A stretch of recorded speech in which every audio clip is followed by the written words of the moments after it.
بسم اللہ الرحمن الرحیم الصلاۃ والسلام علی سیدی یا رسول اللہ وعلی آلہ و اصحابہ سیدی یا حبیب اللہ الصلاۃ والسلام علی سیدی یا نور اللہ وعلی آلہ و اصحابہ سیدی مرشدی یا رحمت للعالمین۔ بسم اللہ الرحمن الرحیم۔ مولا اپنے خطبے میں فرماتے ہیں، اے لوگو، ہمیں جیسے تج رفتار زمانے اور ناشکر گزار دنیا میں پیدا ہوئے ہیں تھے، جس میں نیک و تار کو خطا تار سمجھا جاتا ہے اور ظالم اپنی سرکشی میں بھرتا ہی جاتا ہے۔ جن چیزوں تو ہم جانتے ہیں ان سے فائدہ نہیں اٹھاتے، اور جن چیزوں تو نہیں جانتے انہیں دریافت نہیں کرتے، اور جب تک مصیبت آ نہیں جاتی ہم خطرہ محسوس نہیں کرتے۔ اس زمانے کے لوگ چار طرح کے ہیں۔ کچھ وہ ہیں جنہیں مفیدہ اندیزی سے مانے صرف ان کے نفس کا بے وطأ ہونا، ان کی دھار تا تند ہونا اور ان کے پاس مال تا کم ہونا ہے۔ اور کچھ لوگ وہ ہیں جو تلواریں سونتے ہوئے علانیہ شر پھیلا رہے ہیں، اور انہوں نے اپنے سوار اور پیادے جمع کر رکھے ہیں۔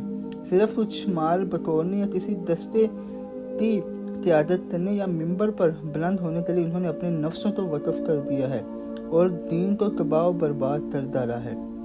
کتنا ہی برا سودا ہے کہ تم دنیا کو اپنے نفس کی قیمت اور اللہ کے ہاں کی نعمتوں کا بدل قرار دے لو۔ اور کچھ لوگ وہ ہیں جو آخرت والے کاموں سے دنیا طلبی کرتے ہیں، اور یہ نہیں کرتے کہ دنیا کے کاموں سے بھی آخرت کا بنانا مقصود رکھیں۔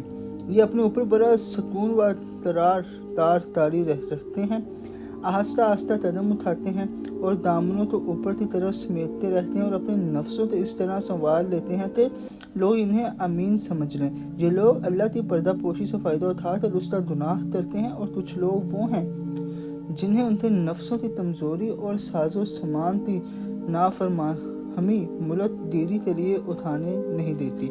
ان حالات نے انہیں ترقی و بلندی حاصل کرنے سے درمندہ و عاجز کر دیا ہے۔ اس لیے تنعت کے نام سے انہوں نے اپنے آپ کو آراستہ کر رکھا ہے اور زاہدوں کے لباس سے اپنے آپ کو سج لیا ہے، حالانکہ انہیں ان چیزوں سے کسی وقت کبھی کوئی لگاؤ نہیں رہا۔ اس کے بعد تھوڑے سے وہ لوگ رہ گئے ہیں جن کی آنکھیں آخرت کی اور حشر کے خوف سے جھکی ہوئی ہیں اور ان سے آنسو رواں رہتے ہیں۔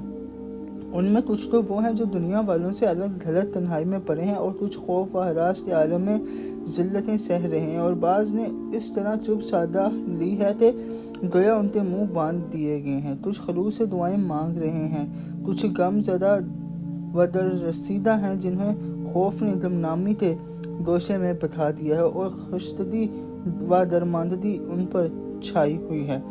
وہ ایک شور دریا میں ہیں کہ باوجود پانی کی کثرت کے پھر وہ پیاسے ہیں، ان کے منہ بند اور دل مجروح ہیں۔ انہوں نے لوگوں کو اتنا سمجھایا بجھایا کہ وہ اٹھا گئے، اور اتنا ان پر جبر کیا گیا کہ وہ بالکل دب گئے، اور اتنے قتل کیے گئے کہ ان میں نمایاں کمی ہوگی۔